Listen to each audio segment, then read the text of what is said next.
Nous allons aujourd'hui, bonjour, parler de la réincarnation. Bon, maintenant tous les scientifiques de très haut niveau sont en état et en mesure de prouver la réincarnation, évidemment. Donc, pourquoi je vous parle de la réincarnation? Parce que cette connaissance, et non pas une croyance, va être au fondement de la civilisation de demain.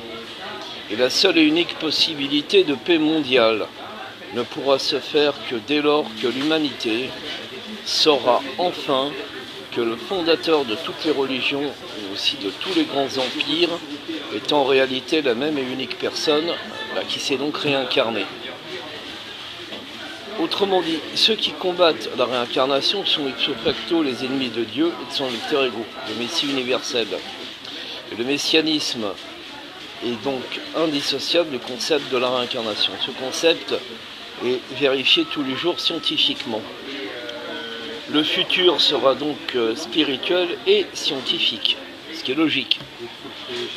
Et la religion universelle de demain sera basée sur la connaissance. Ce sera en fait la résurrection du culte d'Aïmon, le dieu Amon des Égyptiens, qui est aussi au fondement de toutes les grandes religions, judaïsme, puisque Moïse, grand prêtre d'Aïmon, Jésus formé dans les temples égyptiens, et le Jésus, fils de Dieu, provient de Ramsès, deux fils d'Aïmon.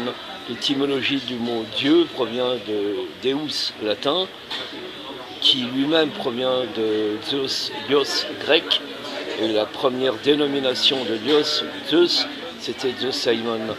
Et le Yahvé, le fameux Yahvé des Hébreux et des chrétiens, les chrétiens sont en fait des Hébreux qui s'ignorent, ou des Juifs qui s'ignorent, comme les musulmans d'ailleurs, le Yahvé qui est l'éternel, c'est Aïmon le maître du temps. Voilà. Une fois qu'on a compris ça, tout est clair, tout est simple.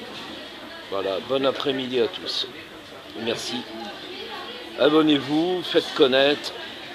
Alors, dernière information, le troisième temple de Salomon a été spécialement préparé par un très grand initié du nom de François Mitterrand.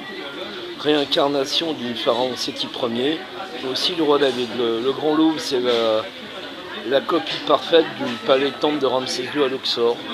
Alors inutile d'aller péter la mosquée Al-Aqsa à Jérusalem, puisque Paris c'est la nouvelle Jérusalem et le troisième temple de Salomon est prêt.